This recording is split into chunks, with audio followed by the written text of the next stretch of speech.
Hey guys, this is the Real Estate Podcast, and this is your host, yours truly, Matt Teifke. Real quick, before we dive in, if you don't mind, please make sure to subscribe to our channel. We want to get the message out that real estate can be for everybody. We want to share the entrepreneurship that we're learning along our journey. So before we dive into the episode, please make sure you share with your friends, and we want to continue to add value. So thank you guys, and let's dive right into the episode. Sometimes a lot of people get caught up on like the how something is going to get done, when in reality, like the how changes so frequently that sometimes you kind of just got to roll with it and pivot and be adaptable, because at the end of the day, you should have a mission and a vision, right? A big why, and then the how will come.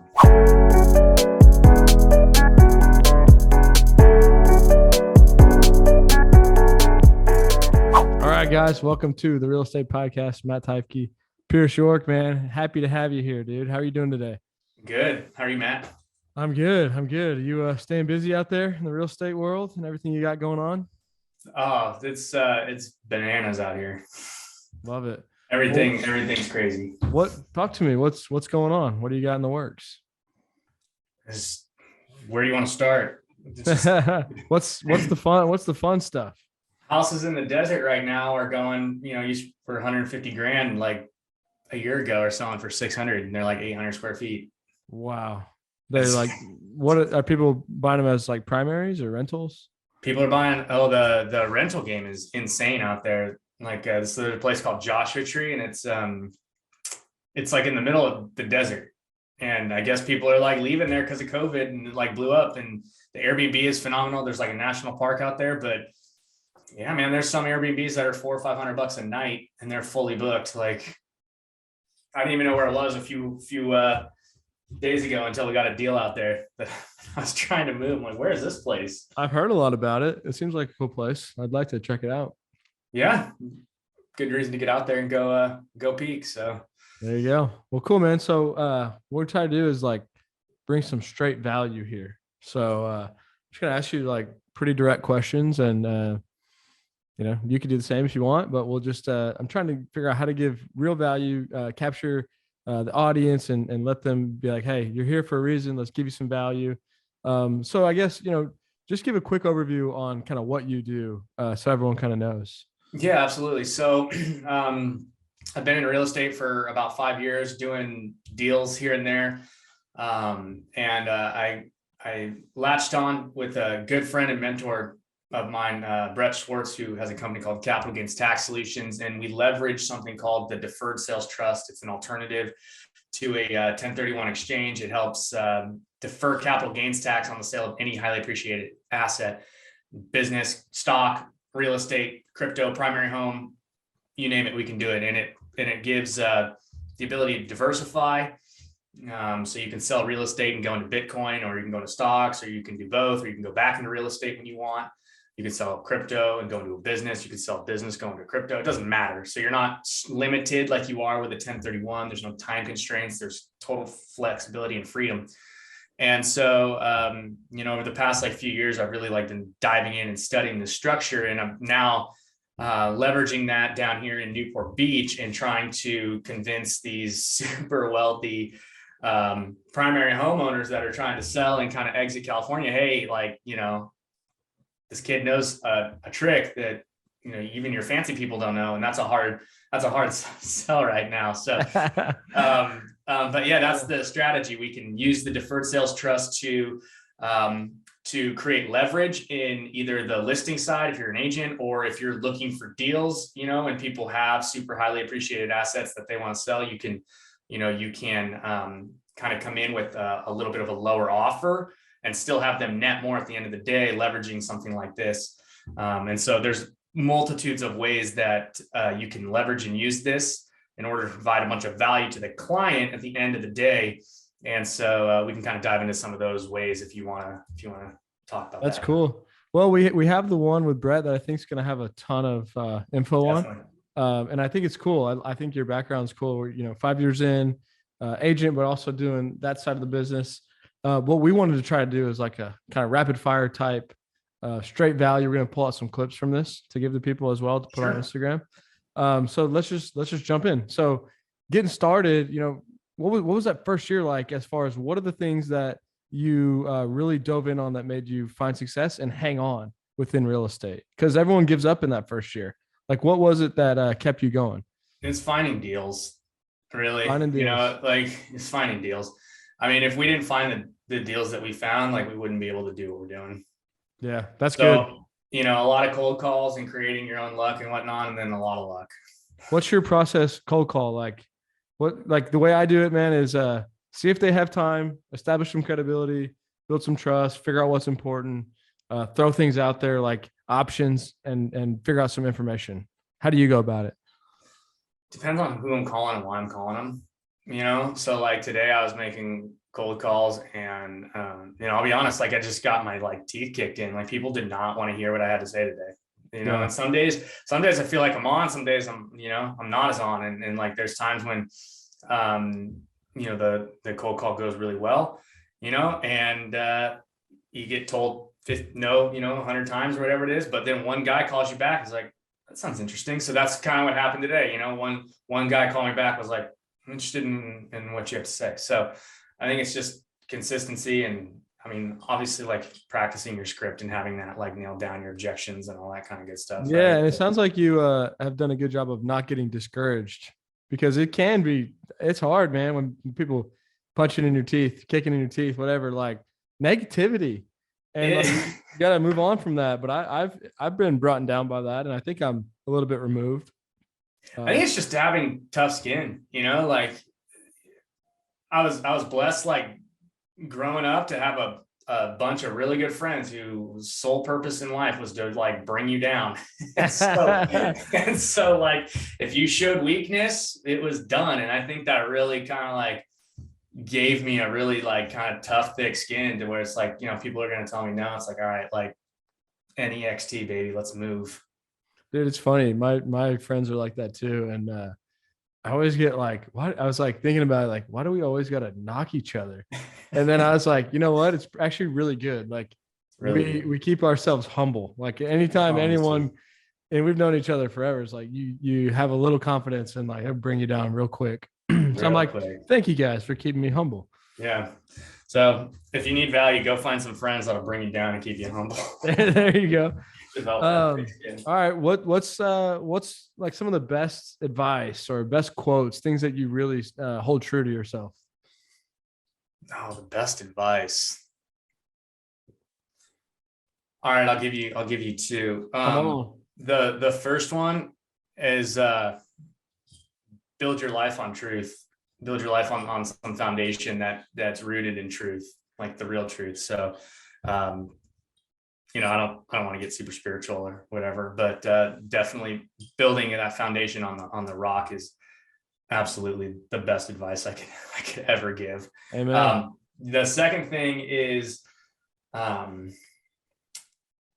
surrounding yourself with people who are like where you want to go or where you want to be, that are like kind of already there and just doing what they're doing.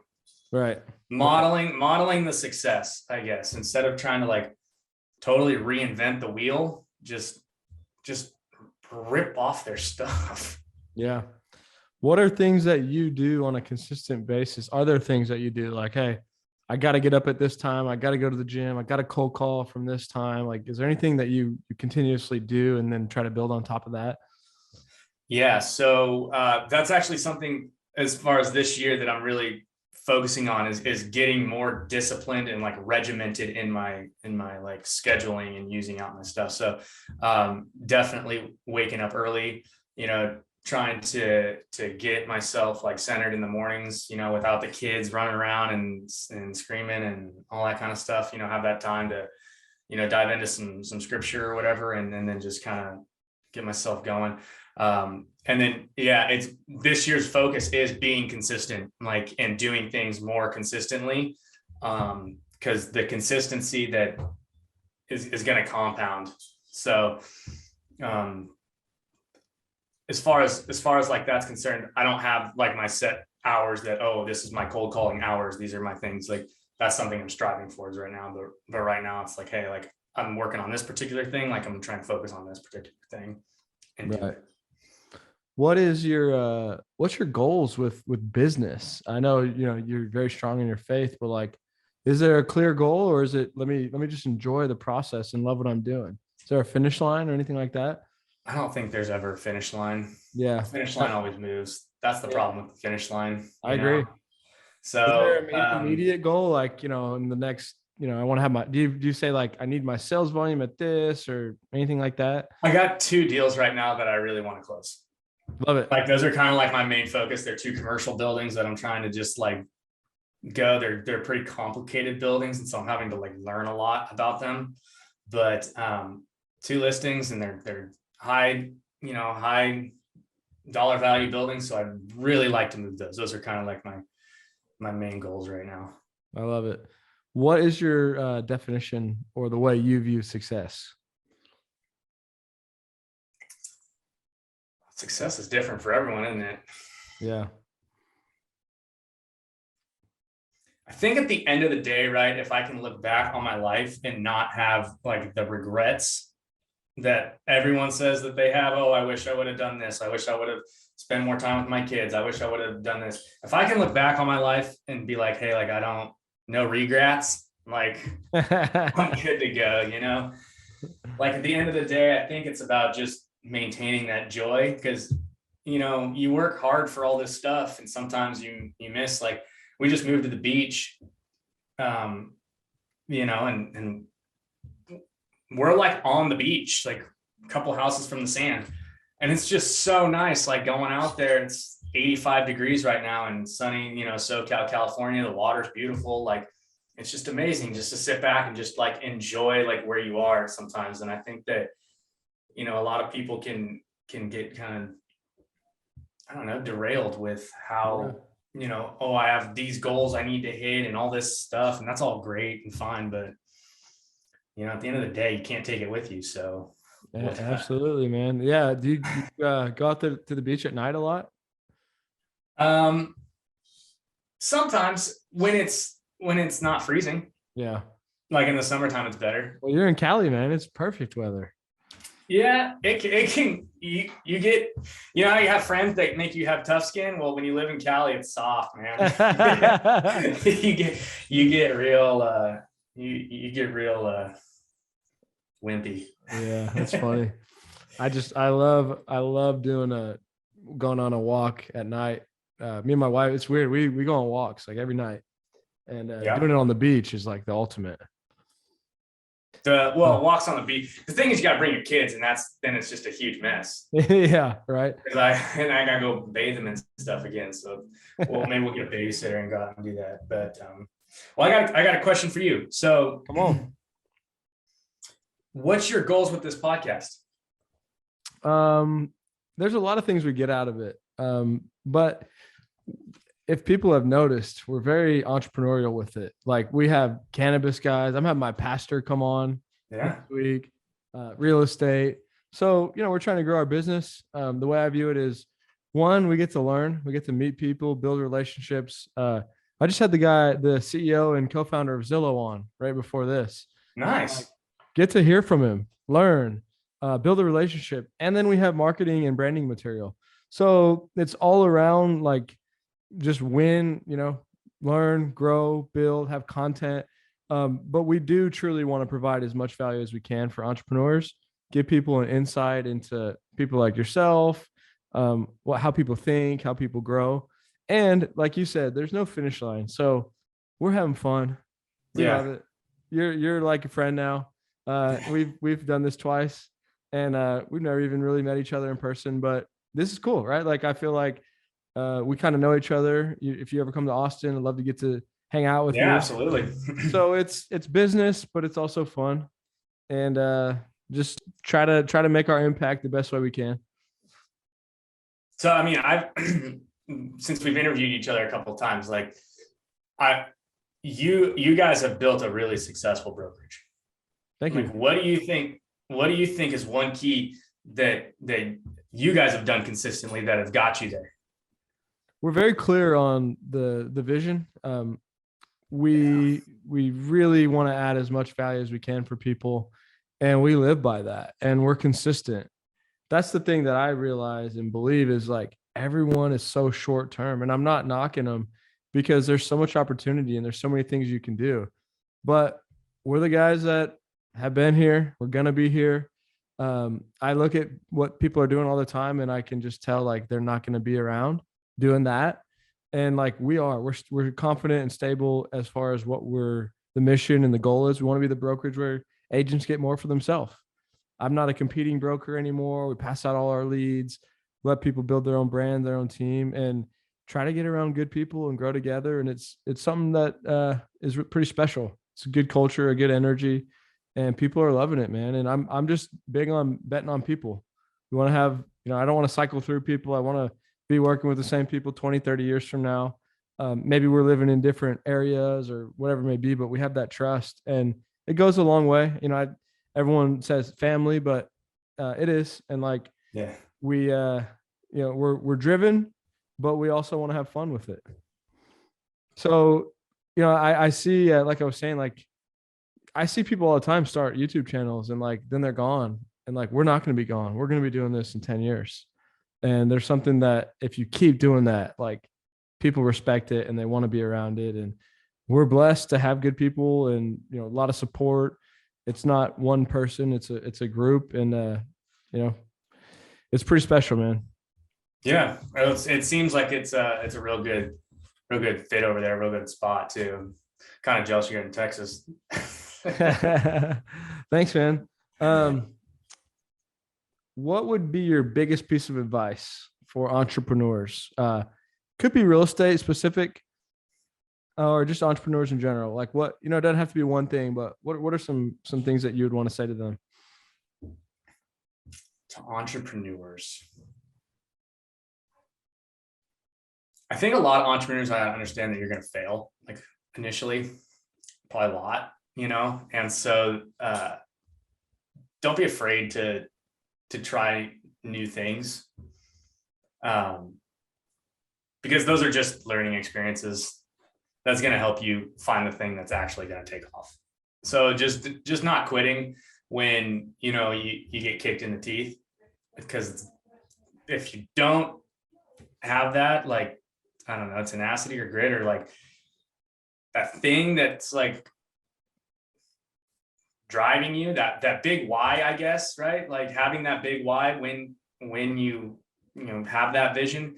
I think the why is like the most important thing, but then like understanding that, look, like just because you have like the plan that necessarily didn't take off, doesn't mean that you should give up. So let me see if I can explain that a little bit differently. You have a business plan, right? That doesn't necessarily work, but you have a big why, right? So I want to, I don't know, maybe you want to like save the zebras or something, right? Like that's your big why, And so, and you had this idea to go and like get a huge, congregation in Africa. And now, that plan didn't work. Well, that doesn't mean that plan, like it was a bad plan. It just means that maybe that wasn't like the right plan for you or whatever. But that doesn't mean that you have to just give up on your whole dream. That means that, hey, you know what? Maybe instead of like going to Africa, I can do like an online meeting to raise money for the zebras instead. Yeah. Right. And so it's like the plans. Sometimes a lot of people get caught up on like the how something is going to get done, when in reality, like the how changes so frequently that sometimes you kind of just got to roll with it and pivot and be adaptable, because at the end of the day, you should have a mission and a vision, right? A big why, and then the how will come. Amen, dude. Without a vision, the people will perish. Without a vision, people will perish. Yeah. I think that's what is that, Andrew? Proverbs. Yeah. There's a couple in there. Nehemiah's a good one on vision. Hey, I love it. Well, cool, man. Yeah, I just wanted to do a quick one today. Get some value out to people. Anything else that you're looking for, or ways that we can provide value for you or our listeners? No, man, not. I mean, if If you guys are looking for selling, luxury real estate out there in Newport Beach, That's your guy. Yeah. That's your guy. Yeah. Or if anyone's looking for multifamily building out there in Texas, sure. Are you guys buying multifamilies yet? Yeah, we're getting some. Nice. Nothing big, but we're working our way up. We're trying to.